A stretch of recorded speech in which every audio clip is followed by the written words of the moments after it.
Hi guys, it's Poonam here. Welcome back to the channel. In today's video, I'm going to be reviewing for you this product here, which is the CeraVe Facial Moisturising Lotion SPF 25. And I thought I'd give you guys a review. I've been using this for a couple of days now. I'd probably say over a week actually. It says on the front that it's for normal to dry skin. It's got UV protection in there. It's fragrance free and non-comedogenic. So if you don't know, non-comedogenic basically suggests that it doesn't block up your pores, which is a good thing. And it's SPF 25 as well.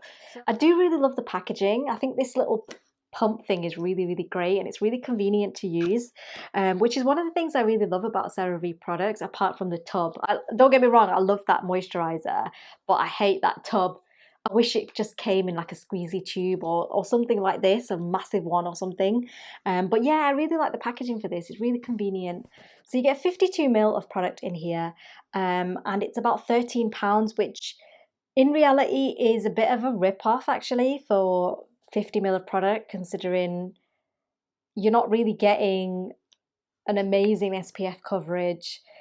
The moisturizer is probably quite similar to the ones that they usually have, the lotion and the moisturizing cream, and you'd probably be best off getting two separate products. I think it's not a thick consistency and it's not a light consistency. It's kind of like in the middle, but it's really hydrating, and I've really been enjoying using this whilst I've been at home for Christmas. I haven't been wearing a full, SPF every single day. Most of the days I've just been sort of sat in front of the TV, eating and chilling out and things like that. So I didn't, I've not been sort of sat near a window, so I didn't really feel the need to apply loads and loads of sunscreen. And sometimes although I do say wear your sunscreen every day, which I do, just saying, it doesn't have to be so extreme to the point where I'm kind of having a fit if I don't wear it. This has been really great for those days because it's all combined in there, and it is only SPF 25, which if I was going out, I wouldn't just wear this on its own. I don't think 25 is enough of a factor, and I think you'd have to actually apply a lot of this to get that level of protection. If you're going to be using something like this only, you're literally going to need to apply quite a lot, and because of its thick consistency, I don't think it's going to be very flattering. It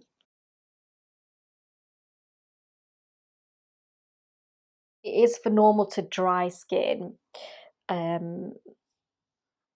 so it's not for oily skin. I have combination skin, so I've got oily skin sort of going down the T-zone, and then around the side it's sort of normal to sometimes dry, but an overall kind of sensitive kind of thing. So it's a really weird kind of combo, but I really enjoyed using that. As I say, if you're going to be using it as a sunscreen as well as a moisturizer, then you are going to have to apply quite a lot of that.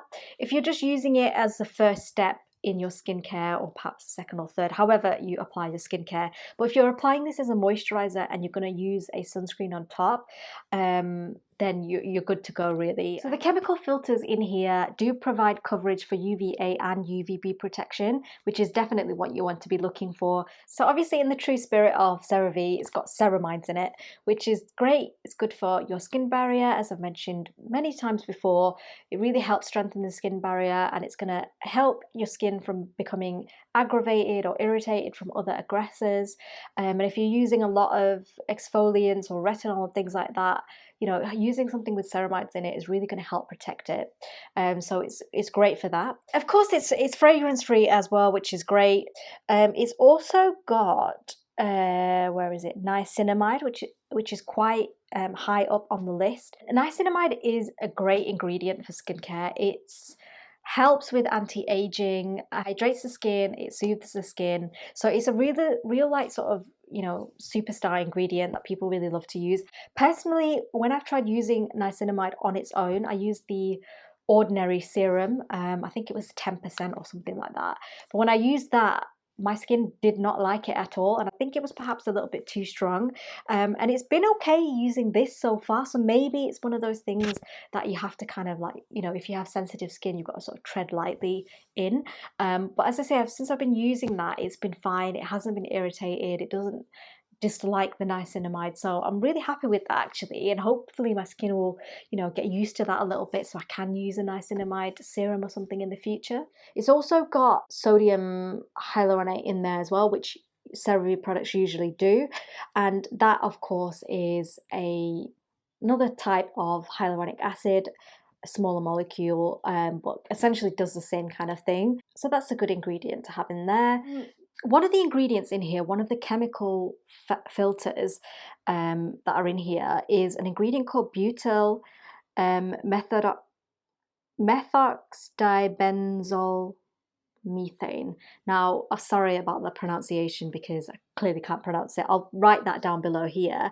But I did a bit of research on that just because I wasn't too sure of it and I'd never really heard of it before. But it is a chemical filter that's supposed to protect you against UVA rays. But there has been some research on it which suggests that it may have activity similar to hormones. So I've done some research for you guys and I just tried to find out whether or not it's safe to use it or not.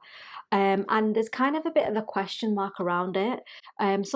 Some studies have said that it doesn't really have any effects that could really damage the human health. Others say that you know, it can have, you know, mimic activity like hormones such as estrogen, but I would say that if you're, you know, perhaps pregnant or you're trying to get pregnant, maybe avoid something like this. I can't really imagine why they would put that ingredient in there if they thought it was going to cause a risk, but I definitely think it's something that requires a bit more further research, and I would advise you that if you are going to buy this product, maybe do your own research and figure out what you feel about that ingredient in particular. For me, I'm okay with using it because I feel like it's not one way or another. If it said, you know, this ingredient is dangerous because of this, then I'd be more inclined to avoid it completely. But because there's a bit of a question mark over it, I'm quite happy to continue using this. Whether I'd repurchase it or not is another story because I don't really have a need for this kind of product. I've got most of the CeraVe moisturizers on their own anyway, and I really love those, and I've got a massive selection of sunscreen, so I do like to apply them separately because I want to make sure that I'm getting that protection and that coverage, and also I want to make sure that that sunscreen is not irritating me whatsoever. And with this, it can be a little bit of a question mark. Do I like this product? Yes, I do like it, but I don't think I'd repurchase it again. So I hope you guys really enjoyed this video. I'll try and find some studies and some research and put it down below for you guys to have a read if you want to. But let me know your thoughts down below, and I will catch you next time. Take care. Bye.